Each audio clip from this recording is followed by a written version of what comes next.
Nous allons nous lever pour la lecture de la parole de Dieu. Et je vais prier pour la parole de Dieu ce matin. Pour que cette parole ne soit pas juste une parole qu'on écoute, on apprécie ce qui est dit, mais qui reste lettre morte dans nos vies, mais que ce soit une parole qui nous transforme. Nous ne pouvons pas nous positionner comme il faut si on ne va pas puiser dans la parole de Dieu. Le positionnement sera un vrai positionnement si nous puisons dans la parole de Dieu. Nous allons lire quelques textes. Le premier, c'est dans Luc.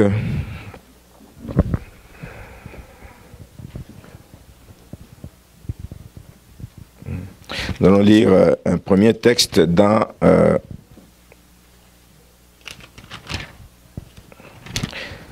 Luc chapitre 8.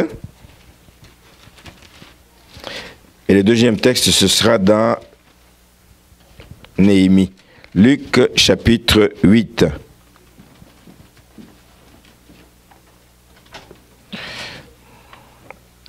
On va lire les versets 19 à 21.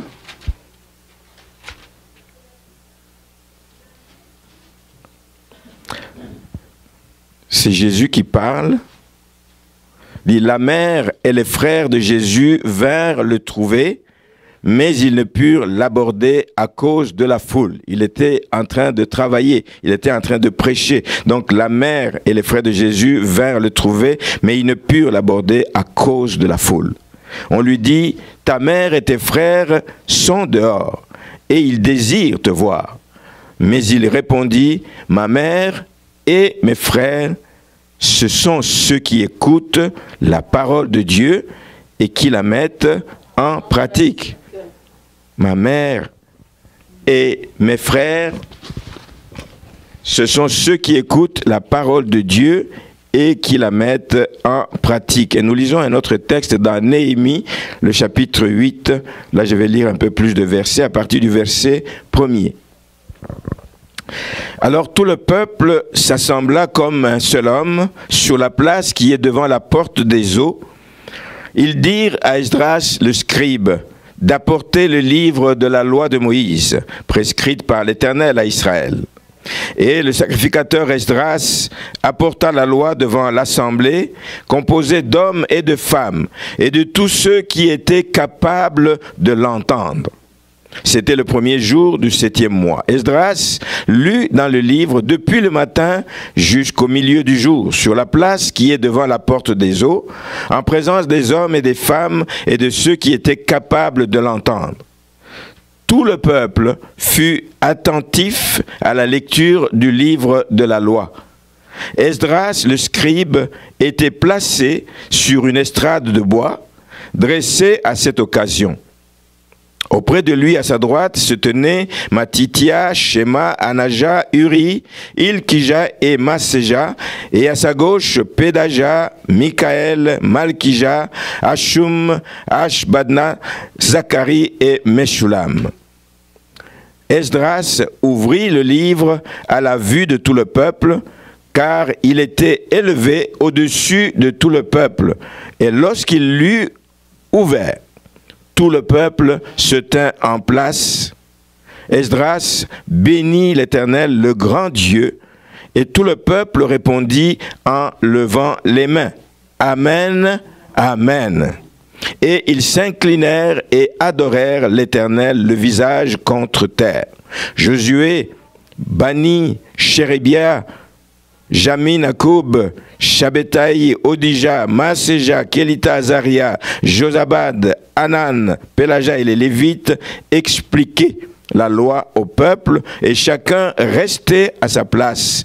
Ils lisaient distinctement dans le livre de la loi de Dieu et ils en donnaient le sens pour faire comprendre ce qu'ils avaient lu.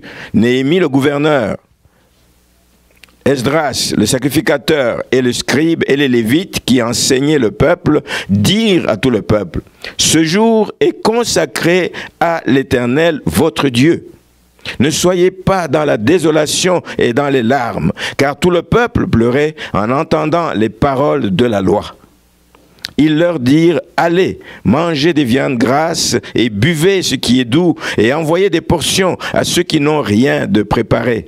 Car ce jour est consacré à notre Seigneur, ne vous affligez pas, car la joie de l'Éternel sera votre force. Les Lévites calmaient tout le peuple en disant, taisez-vous, car ce jour est saint, ne vous affligez pas. Et tout le peuple s'en alla pour manger et boire, pour envoyer des portions et pour se livrer à de grandes réjouissances, car ils avaient compris les paroles qu'on leur avait expliquées.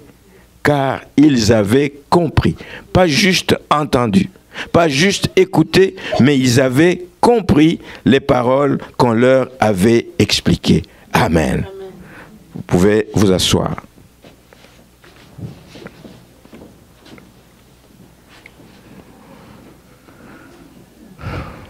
L'importance de comprendre la parole de Dieu. Si on n'a pas compris la parole de Dieu, on peut la lire 1000 fois, rien ne va changer dans votre vie.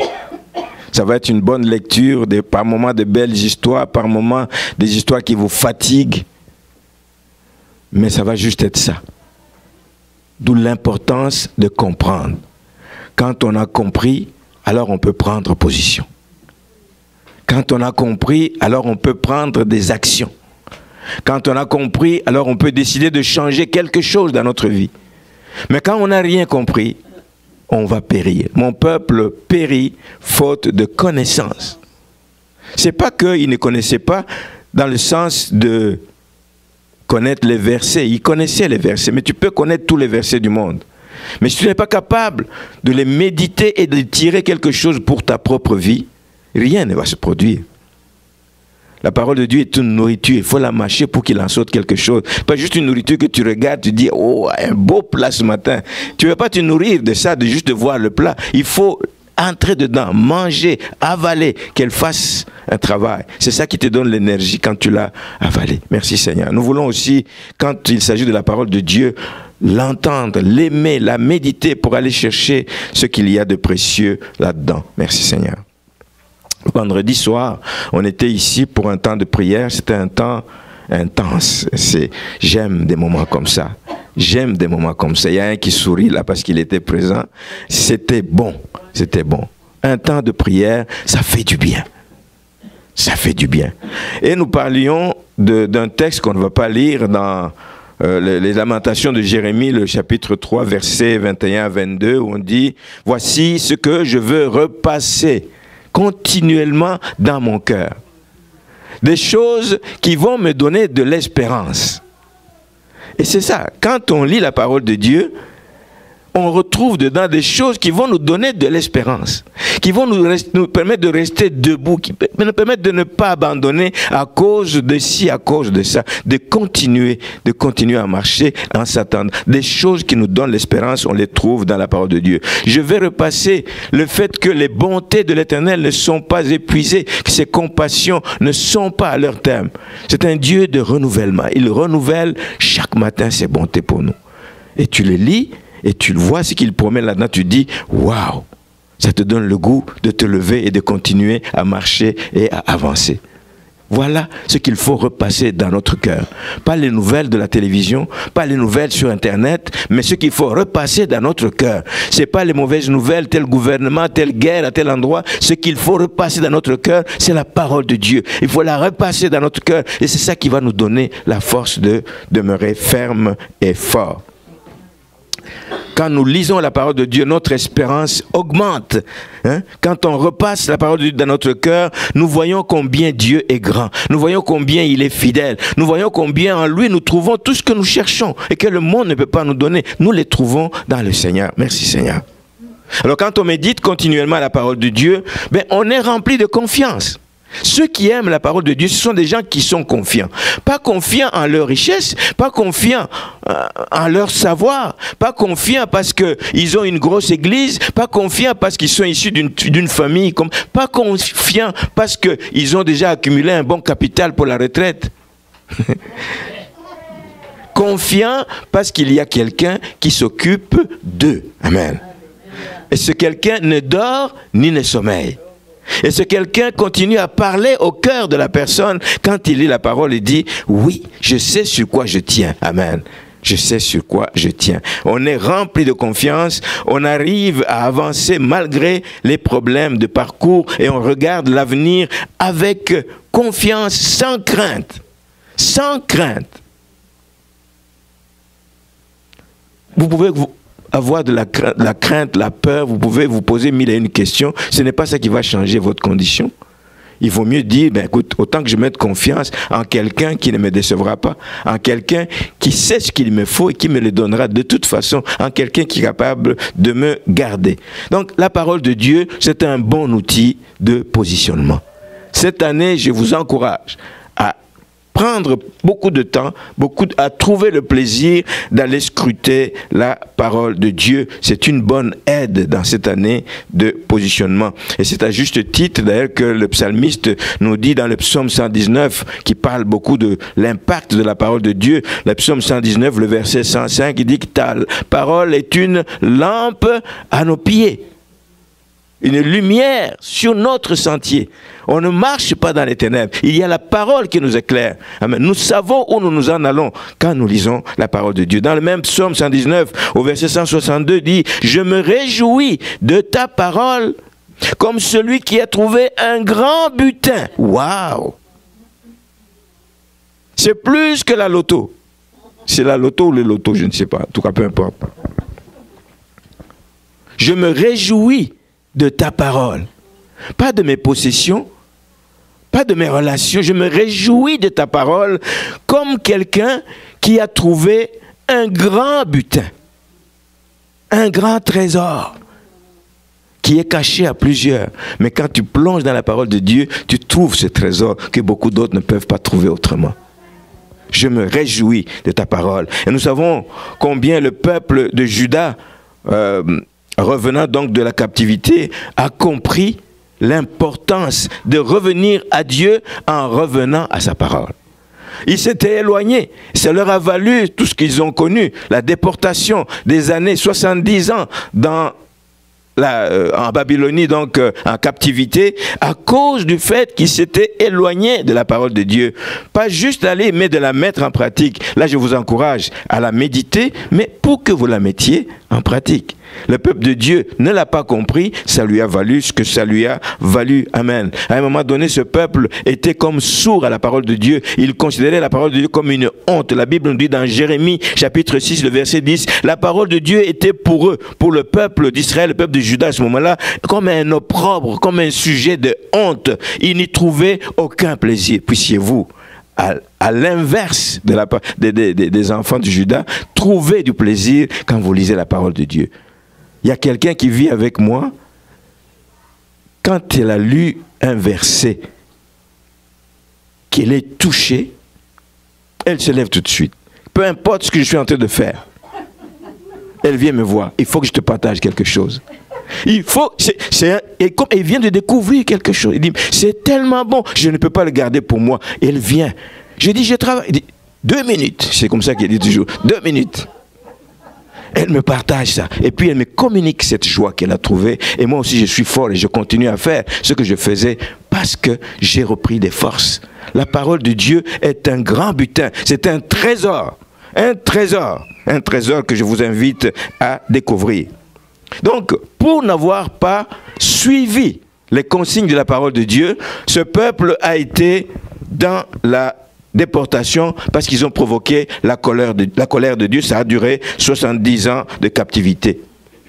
Mais au bout de 70 ans, avec l'aide de Dieu qui a suscité un roi, donc le roi des Perses, le roi Cyrus, ben, il a permis que les gens commencent à rentrer dans leur pays.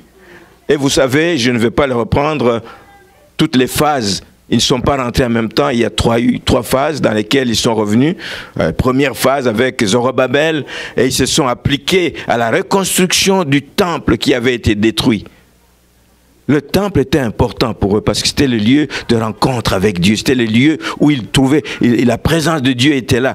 C'était important qu'ils reconstruisent le temple. La première partie donc du groupe, ils ont occupé à la reconstruction du temple. Une deuxième partie, une deuxième vague des gens est venue et qui a suscité un réveil par la prédication de la parole de Dieu en dénonçant le péché. Amen. En dénonçant le péché du peuple. Un des péchés qui est fortement dénoncé, c'est tous ces mariages, les mariages mixtes que le peuple s'est permis d'avoir avec des païens. Ils savaient que c'était interdit. Dieu leur avait interdit, mais ils ont fait de leur tête et ils commencent à dénoncer parce que la parole de Dieu ne leur permettait pas de prendre des femmes étrangères.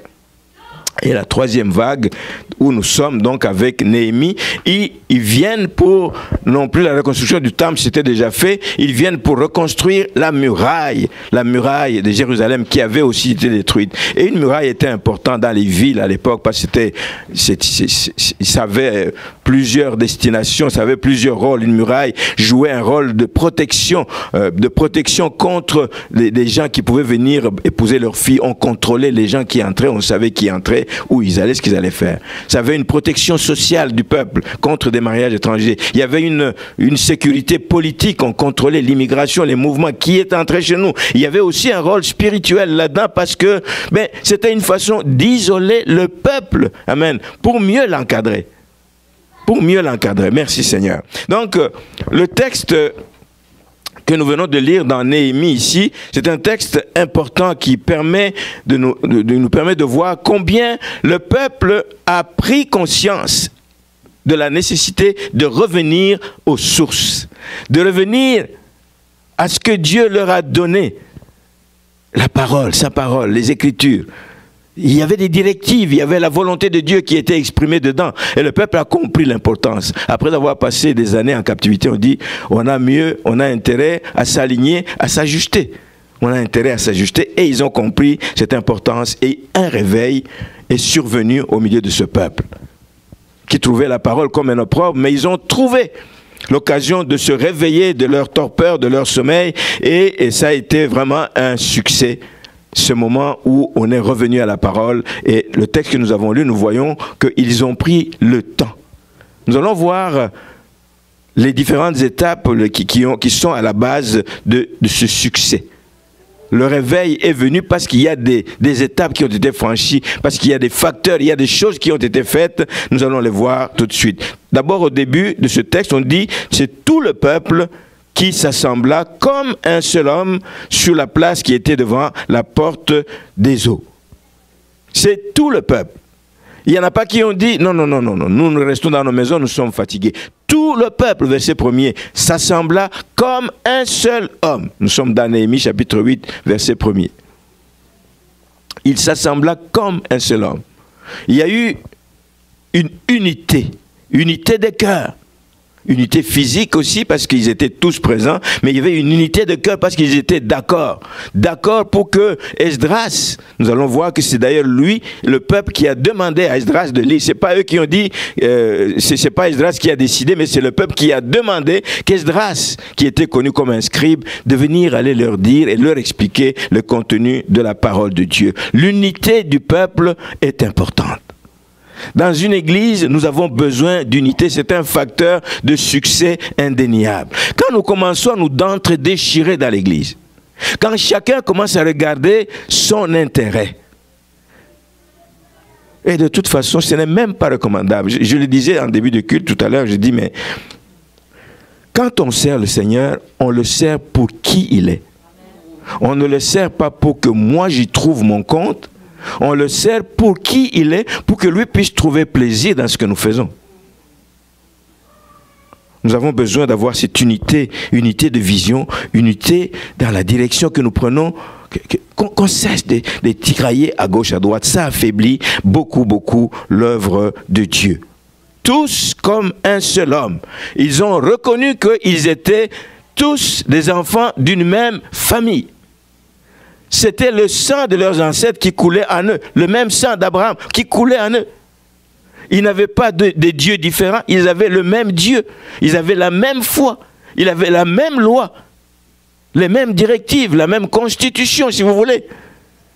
Il n'y a pas une loi différente qui pouvait les régir. Tous étaient régis par la même loi. Ils avaient donc intérêt à travailler en unité. Et Dieu, laissez-moi vous dire, se réjouit là où il y a unité. Dieu se réjouit là où il y a une unité d'esprit. Dieu se réjouit là où il y a une unité de cœur. Dieu se réjouit. Amen. Et ce qui nous unit et ce qui nous dirige, je reviens à ça, ça doit être la parole de Dieu. Pas les propos d'un homme. Ce qui doit nous unir, c'est la parole de Dieu. Nous sommes d'accord que ce n'est pas la parole d'un homme, c'est la parole de Dieu. Et c'est ça, nous devons être d'accord pour dire, nous marchons tous de commun accord selon ce que la parole de Dieu nous dit. L'unité est importante dans l'Église. Nous voulons nous positionner, nous ne pouvons pas nous positionner n'importe comment, nous devons nous positionner par rapport à la parole de Dieu. Une lampe à nos pieds, une lumière sur notre sentier. Les meilleurs conseils que Dieu peut nous donner, c'est dans la parole de Dieu. Nous devons pouvoir parler le même langage des enfants de Dieu, regarder dans la même direction, sachant que nous sommes tous ouvriers dans la maison du Seigneur. Il y a des ouvriers de la première heure, il y a des ouvriers de la dernière heure, mais tous nous sommes ouvriers aux yeux de Dieu. Amen.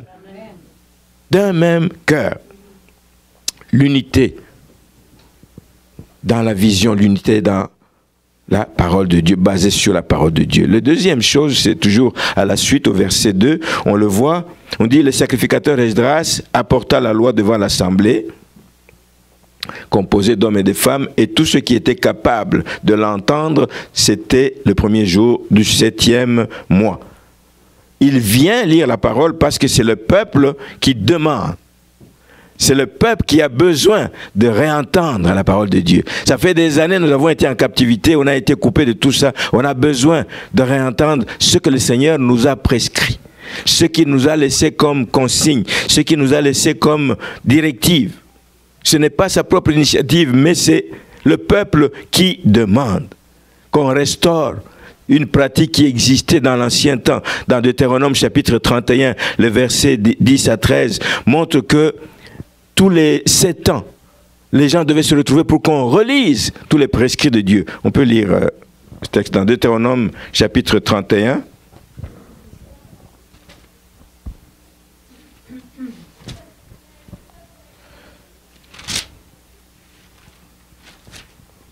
On va lire à partir du verset 10. Moïse leur donna cet ordre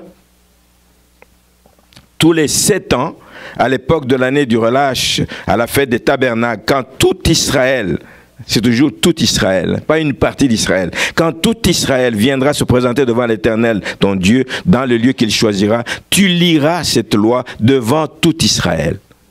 Tu liras cette loi en leur présence. Tu rassembleras le peuple, les hommes et les femmes, les enfants et l'étranger qui sera dans tes portes, afin qu'ils entendent et afin qu'ils apprennent à craindre l'Éternel. On ne le lit pas, ce texte, juste pour qu'ils entendent les beaux poèmes qu'il y a dans... Non. On lit pour qu'ils entendent et qu'ils apprennent à craindre l'Éternel, votre Dieu, à observer et à mettre en pratique toutes les paroles de cette loi. Et leurs enfants qui ne la connaîtront pas l'entendront. Tous les 7 ans, on réunissait les gens pour leur lire la parole de Dieu. Ils apprendront à craindre l'Éternel et tout le temps que vous vivrez dans le pays, vous prendrez possession. Donc vous prendrez possession. Donc le peuple reprend position dans une attitude unanime. Ils sont disponibles, tous sont disponibles, ils sont surtout attentifs. Ils sont attentifs, les oreilles tendues vers celui qui parle. Les oreilles tendues vers tous ces gens qu'on a cités là, les Lévites qui étaient réparpillés dans la foule pour pouvoir expliquer ce qui se passait, ce qu'on était en train de lire. Ils le font avec respect.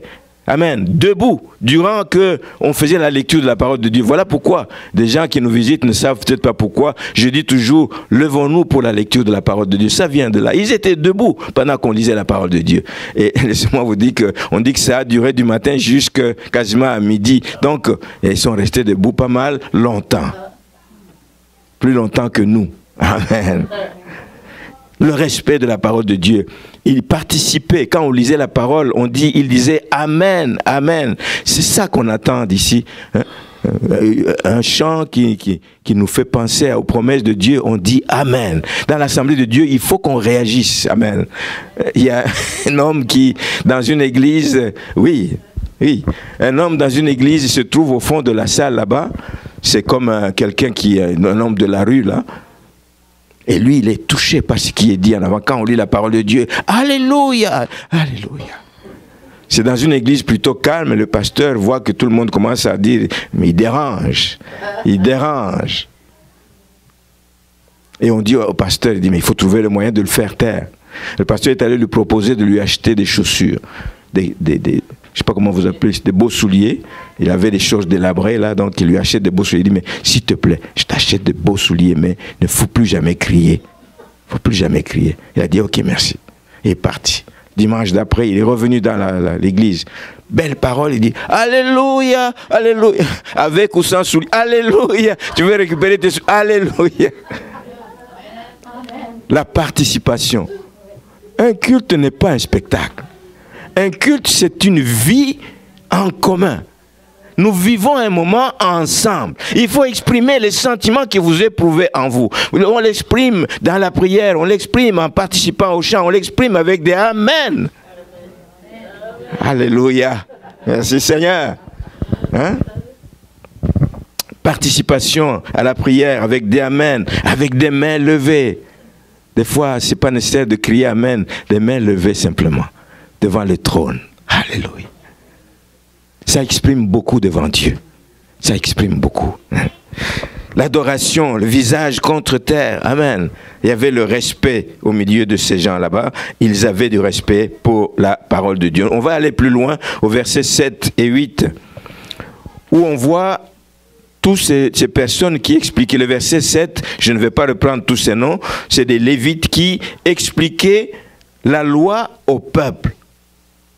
On ne le lisait pas seulement, mais on leur expliquait. Nous avons dit que c'est important que les gens comprennent. Des fois, les gens ne peuvent pas mettre la parole de Dieu en pratique parce qu'ils ne comprennent pas ce que ça veut dire. Ils ne comprennent pas ce que Dieu leur demande. Ils se disent, oui, mais ça c'est un message qui était adressé au peuple de l'ancien temps. Ce n'est plus pour nous aujourd'hui. Non, il faut expliquer aux gens que cette parole, c'est ce que Dieu nous a légué. C'est Dieu qui nous parle au travers de la parole de Dieu. Encore aujourd'hui, il faut l'expliquer. Il y avait une équipe chargée de faire comprendre ce qui était lu. Esdras lui-même expliquait. C'est pour ça que ça a été long. Et il expliquait, il prenait le temps d'expliquer. Hein, donc, parce que c'est quelqu'un qui était vraiment appliqué à la parole de Dieu. C'est quelqu'un, un scribe qui s'était appliqué à étudier la parole pour pouvoir l'expliquer aux autres, pour pouvoir l'approfondir. Le texte qu'il lisait était sans doute dans une langue que peut-être plusieurs ne maîtrisaient pas. Vous savez qu'en 70 ans, il y a bien des choses qui se sont passées. Il y a des gens qui sont nés en captivité, qui ne connaissaient pas la langue du pays, qui parlaient, je ne sais pas, l'araméen, alors que le texte était lu en hébreu. Mais il fallait l'expliquer pour qu'ils puissent tirer toute la substance de ce message. L'obéissance à la parole de Dieu ne peut venir que quand on vous a expliqué la parole de Dieu. Ne la lisez pas juste comme une course. J'ai déjà fait le tour de la Bible 3 fois dans l'année. Mais qu'avez-vous retenu? Qu'est-ce que ça a changé dans votre vie? La parole est lue, on l'applique à notre vie et on voit des fruits. Il faut qu'il y ait des fruits dans nos vies. Quand elle est expliquée, les auditeurs sont touchés. Les auditeurs réagissent à ce moment-là. Vous voyez, rappelez-vous qu'à l'époque, après la Pentecôte, quand Pierre se met à parler devant les foules là-bas, les gens ont réagi parce qu'il a tellement expliqué les choses. Ils ne comprenaient pas. C'est ce Jésus que vous avez crucifié, vous l'avez tué, parce que vous n'aviez pas la bonne connaissance de qui il est. C'est lui le Messie promis, c'est lui, c'est lui. Il était mort, mais voici, il est ressuscité. Alors les gens disent, ah oui, ah oui, ah oui. Et tout d'un coup, les gens réagissent, disent, mais il faut qu'on fasse quelque chose. On ne peut pas rester indifférent aux interpellations de la parole de Dieu. Frères, que devons-nous faire? C'est ce que j'attends aussi de chacun de nous, que nous puissions réagir à la parole de Dieu qui est prêchée dimanche après dimanche ou quand vous la méditez. Réagissez à la parole de Dieu, prenez des résolutions, allez de l'avant, changez quelque chose dans votre vie. La parole te montre peut-être une faiblesse qu'il y a dans ta vie. Demande l'aide au Seigneur, dis, Seigneur, je réalise, oui, que je suis faible. j'ai besoin de toi pour que je m'en sorte. Il faut prendre des résolutions, il faut décider que quelque chose change. Quand la parole n'est pas comprise, ben, c'est ce que dit ce texte de Matthieu, chapitre 13, verset 19. Il dit que lorsque, c'est dans la parabole du semeur, lorsqu'un homme écoute la parole et ne la comprend pas, le malin vient et enlève ce qui a été semé dans son cœur. C'est ce qui arrive. Une parole vient, c'est une parole puissante qui devrait faire quelque chose dans ta vie, mais si tu ne comprends pas, l'ennemi vient, il va voler. Tu ne vas même pas considérer qu'on t'a volé quelque chose de précieux parce que pour toi, ça n'a pas de valeur parce que tu ne comprends pas ce que ça veut dire. Lorsque quelqu'un écoute la parole et ne la comprend pas, le malin vient et enlève ce qui a été semé dans son cœur et cet homme est celui qui a reçu la semence le long du chemin. Voilà qui arrive. Oh, il y en a beaucoup qui sont comme ça. C'est comme une semence qui tombe le long du chemin. Parce qu'ils ne prennent pas le temps de se faire expliquer cette parole. Par manque de compréhension, donc beaucoup de chrétiens s'attendent à des choses, ils s'attendent à voir l'application des promesses de Dieu dans leur vie et ils ne voient pas arriver, ils disent Dieu n'est pas bon, Dieu ne les aime pas.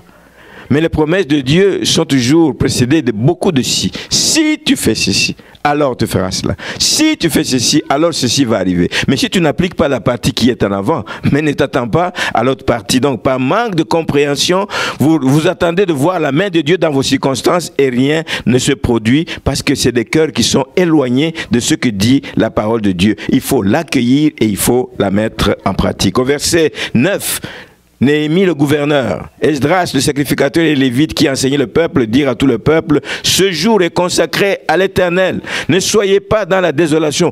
Ça veut dire quoi ça? Ça veut dire que quand on lisait la parole, il y a des gens qui se sont retrouvés malheureux parce qu'ils s'aperçoivent qu'ils s'étaient éloignés de Dieu. Il y en a des gens qui ont commencé à pleurer, Ils disent ne soyez pas dans la désolation. Des fois, c'est des larmes de joie pour certains parce qu'ils se disent « Enfin, je vais revenir sur le droit chemin. Enfin, je vais être éclairé et je vais pouvoir de nouveau plaire au Seigneur. » Des larmes de joie, d'autres, c'est des larmes de tristesse. Le peuple était touché par ce qui était dit. C'est pour ça qu'ils ont versé des larmes, émus jusqu'aux larmes. Ils reconnaissent d'une part la bonté de Dieu, qui ne les a jamais abandonnés. Ils pensent depuis qu'ils étaient en Égypte, comment on les a sortis, comment il a cheminé avec eux pendant le désert, comment il leur a donné un territoire, comment eux ont désobéi à tout ce qu'il leur a demandé et toutes les conséquences qu'il leur a. Ils voient la bonté de Dieu, ils voient la fidélité de Dieu, mais eux, ils reconnaissent qu'ils se sont éloignés de Dieu et ils redécouvrent par la lecture de la parole de Dieu, ils redécouvrent la vraie nature de Dieu. C'est un Dieu bon, c'est un Dieu miséricordieux, c'est un Dieu lent à la colère, riche en bonté. C'est un Dieu qui pardonne. C'est un Dieu qui a beaucoup de compassion. On découvre ça quand on lit la parole de Dieu. Et là, on peut s'ajuster. On peut donc s'ajuster. Ceci vient confirmer ce que dit ce texte de Hébreux chapitre 4, verset 12. Il dit, la parole de Dieu est vivante. Si elle est vivante, elle est efficace. Elle est vivante, elle est efficace, elle est tranchante. Elle juge les sentiments et les pensées du cœur. Quand vous l'écoutez attentivement, quand vous décidez de vous appliquer à ce que la parole vous demande de faire, il y a des changements qui ne peuvent que s'opérer dans votre vie. Amen. Vous ne pouvez pas faire de surplace. Vous ne pouvez pas faire de surplace. Avant de terminer ce matin, je voudrais montrer combien une bonne compréhension de la parole de Dieu va nous aider à nous positionner durant cette année et dans nos vies. On voit que la lecture de la parole a eu un impact. Quelque chose s'est passé au milieu du peuple. Des gens qui s'étaient éloignés de Dieu pendant longtemps, mais ils sont revenus. Ils sont revenus et ils sont revenus de tout leur cœur. Il y a un renouveau qui est arrivé au sein du peuple.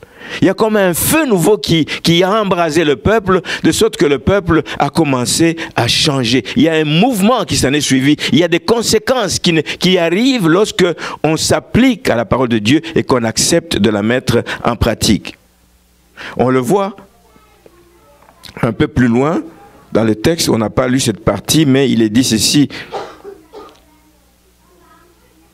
D'abord, on voit au verset 13 que ça n'a pas seulement été ce jour-là qu'on s'est contenté de lire la parole. On dit que le second jour, il y a eu un deuxième jour. Les gens se sont encore rassemblés auprès d'Esdras pour encore entendre l'explication. Ils étaient assoiffés. Amen. Êtes-vous assoiffés de la parole de Dieu? Amen. Avez-vous faim et soif de la parole de Dieu? C'est ça qui va faire la différence dans votre vie. Amen. Eux, ils avaient soif. Ils disent, mais même si nous avons passé toute la journée, ok, demain nous allons encore rentrer parce que nous avons besoin d'entendre la parole de Dieu. Et au verset 14, il est dit, et ils trouvèrent écrit dans la loi que l'Éternel avait prescrite par Moïse que les enfants d'Israël devaient habiter sous les tentes pendant la fête du 7e mois et proclamer cette publication dans toutes leurs villes et à Jérusalem. Aller chercher à la montagne des rameaux d'olivier sauvages, des rameaux de myrrhe, des rameaux de palmier, des rameaux d'arbres touffus pour faire des tentes comme il est écrit.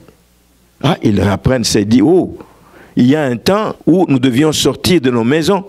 C'était prescrit par la parole de Dieu. Pourquoi? Pas parce que Dieu veut les voir souffrir dehors, mais c'est pour leur rappeler qu'ils ne sont que des passagers. Et beaucoup, la parole de Dieu veut que nous sachions que nous ne sommes que des passagers ici-bas. Ça leur rappelle qu'ils doivent abandonner leur maison, qu'ils doivent quitter leur maison. Ils se remettent à faire ce qu'ils avaient négligé pendant des années. Ils se remettent à pratiquer ce qu'ils faisaient à l'occasion de la fête des tabernacles. Tout le monde sortait de sa maison. Tout le monde laissait son lit. Tout le monde allait vivre dans des huttes. Juste pour que vous pensiez que nous ne sommes pas encore chez nous. Nous ne sommes pas encore à destination. Nous ne sommes que des voyageurs. Nous devons nous le rappeler. Parfois, nous nous confortons. Nous trouvons du plaisir à rester et dire, ah oui, j'aime bien ma condition actuelle. C'est pas mauvais. Mais il faut te dire que c'est une condition passagère. Dans une condition passagère, que tu dois penser plutôt à ce qui vient après. Après ton passage ici-bas, qu'est-ce qui vient? Est-ce que je suis préparé à ce voyage que je fais? Est-ce que je suis préparé? C'était ça le but. Ils se mirent à mettre en pratique tout ce qu'ils avaient négligé. Quand vous lisez la parole de Dieu, que ça vous rappelle quelque chose, ben, mettez-le en pratique. L'apôtre Jacques en parle au chapitre 1er, dans les versets 22 à 25, quand il montre que la parole de Dieu est comme un miroir. Tu vas dedans, tu regardes, ça te reflète qui tu es. Ne rejette pas l'image qui sort de la parole de Dieu. C'est ça la vraie réalité de qui tu es. Dis-toi plutôt, oh, je vois qu'il y a des choses que je dois corriger. Il y a une barbe qui a poussé de trop ici, je vais aller la raser. Amen. Que la parole te rappelle quelque chose, ce n'est pas pour te condamner, non. C'est pour que tu changes.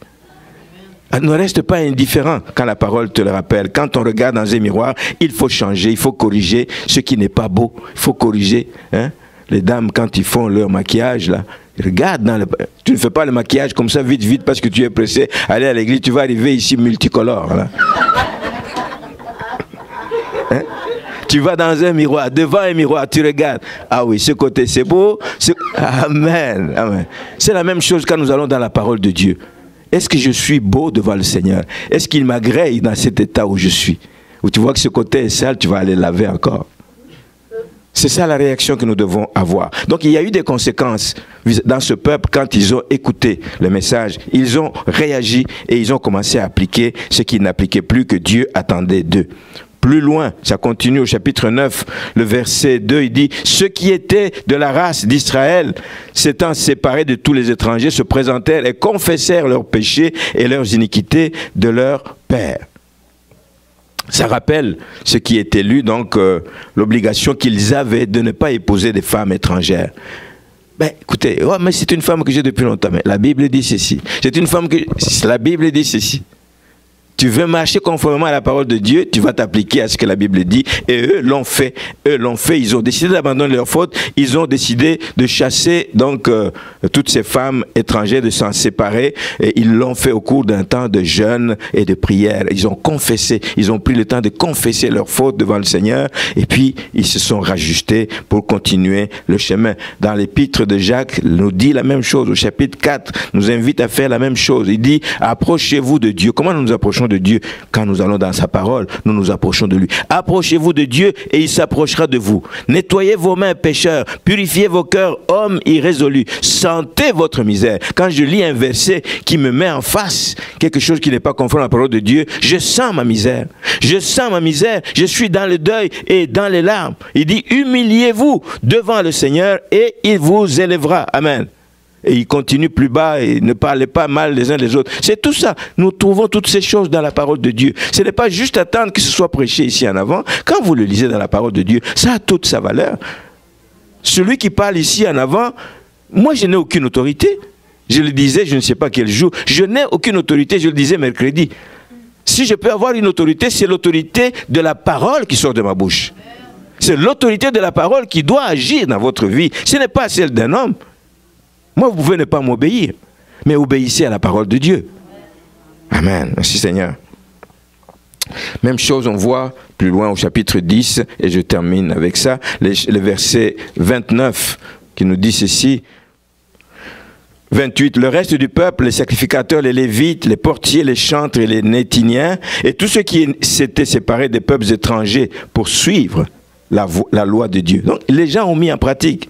Leurs femmes, leurs fils et leurs filles, tous ceux qui étaient capables de connaissance et d'intelligence, se joignirent à leurs frères les plus considérés d'entre eux. Ils promirent avec serment. Ils ne promettent pas à un homme, mais ils promettent à Dieu. Avec serment, ils jurèrent de marcher dans la loi de Dieu donnée par Moïse, serviteur de Dieu, d'observer et de mettre en pratique tous les commandements de l'Éternel, notre Seigneur, ses ordonnances et ses lois. Ils ont compris. Ils ont déjà appliqué une partie en ce qui concerne de séparation avec les peuples étrangers. Mais il dit, tout ce qui est contenu dans la loi de Moïse, nous prenons serment, nous nous engageons, nous prenons la résolution de marcher selon ce qu'elle nous commande et d'observer et de mettre en pratique tous les commandements. On ne choisit pas de vivre une vie chrétienne à moitié. Quand on choisit de vivre une vie chrétienne, on la vit complètement, totalement. Je reconnais que ce n'est pas facile, mais on a besoin de la grâce de Dieu. C'est la grâce qui va nous y aider. Amen. Recourez à la grâce de Dieu, elle est disponible. Merci Seigneur. Pour eux, c'était pas de mariage, c'était, vous lisez dans le texte, il fallait respecter de nouveau le sabbat, etc. Il fallait donner pour la maison de Dieu. Les besoins de la maison de Dieu doivent être couverts. Et Dieu compte sur son peuple pour que les besoins de la maison de Dieu soient couverts. Il fallait donc assurer les revenus aux serviteurs du temple. Et je vais terminer en vous laissant dessus une question. Quand vous méditez la parole de Dieu, quand vous écoutez des prédications, il y en a qui en écoutent à la tonne. Parce qu'ils vont sur Internet, ça défile des prédications, tous azimuts des prédications. Mais quand vous écoutez des prédications, qu'est-ce que cela produit en vous? Je ne veux pas de réponse ici. Vous répondrez à vous-même. Si ça ne produit rien, posez-vous des questions. Faites comme ce peuple qui est revenu à de bons sentiments, qui a décidé de se repositionner et que vous aussi vous puissiez vous positionner. Amen. Nous devons avoir un questionnement. Ce n'est pas normal quand j'écoute la parole de Dieu, quelle que soit la prédication, remarquez, quelle que soit la prédication. Ça peut être une prédication où on vous parle de la bénédiction de Dieu. C'est bon. Parce que nous croyons que toute la parole de Dieu, c'est pour nous reprocher des choses. Non. Il y a des prédications qui vont nous parler de Dieu est un Dieu qui bénit et qui bénit en abondance. Mais quand on te dit ça, mais il y a la réaction primaire que moi j'ai, c'est que je reconnais la bénédiction de Dieu dans ma vie. Et je prends le temps à ce moment-là de dire, oh Seigneur, c'est tellement vrai. Et je prends le temps de dire merci à Dieu. Et je prends le temps d'exprimer ma reconnaissance. Voici une réaction. Ce n'est pas juste le péché, mais il y a des choses que Dieu attend. Il attend que nous soyons reconnaissants pour ce qu'il fait pour nos vies. On ne l'est pas toujours. On prend des choses pour acquis. Tu te lèves le matin, tu te sens en santé. Yes, je vais faire ça dans la journée. Tu ne dis pas merci à celui qui t'a gardé la nuit. Tu ne dis pas merci à celui qui te donne la force de te lever ce matin-là. Être reconnaissant pour tout ce que le Seigneur fait. Être reconnaissant d'être dans une église où on vous prêche la parole de Dieu. Amen. Pas pour vous cajoler. Ce n'est pas ça. La parole de Dieu, elle sort pour corriger. Elle est tranchante. Ça peut faire mal. Mais pour votre bien. Pour votre bien. Comme vous décidez d'être opéré ou décidez de... S'il y avait comme quelque chose sur votre peau, il faut qu'on passe dessus pour aller enlever ça. Ça fait mal. Mais après, vous êtes bien. Après, vous rendez grâce à Dieu et vous dites merci Seigneur, parce que cette histoire allait gonfler jusqu'où. Mais c'est parti. Vous avez eu mal un temps, mais après, vous sentez bien. C'est la même chose de ce que fait la parole de Dieu. Ma prière, donc, en cette année de positionnement, et en particulier à l'approche de Pâques, j'ai béni le Seigneur que nos enfants ici nous ont mis déjà un chant qui nous met dans l'ambiance. Nous nous approchons de la fête de Pâques. Amen. Le calvaire, quelque chose s'est passé ce jour-là. Pensez déjà à ça aujourd'hui. Commencez à penser, à entrer dans cette ambiance et réaliser tout ce que Dieu a fait, tout ce que Jésus-Christ a souffert pour vous sur ce bois du calvaire et toutes les retombées qu'il y a dans votre vie et commencez à prendre des décisions. Seigneur, je prends décision de faire ça. Si je ne le faisais pas avant, je vais faire ça. Prenez des décisions. Changez la marche que vous aviez avant. Décidez de vous engager dans l'église. Décidez, frères et sœurs, de régler les problèmes qu'il peut y avoir dans vos relations entre frères et sœurs. Faites quelque chose. Faites quelque chose. L'occasion est propice. L'occasion est propice pour ce temps de Pâques et que Dieu vous y aide. Amen. Amen. Nous allons incliner nos têtes et nous allons terminer là-dessus.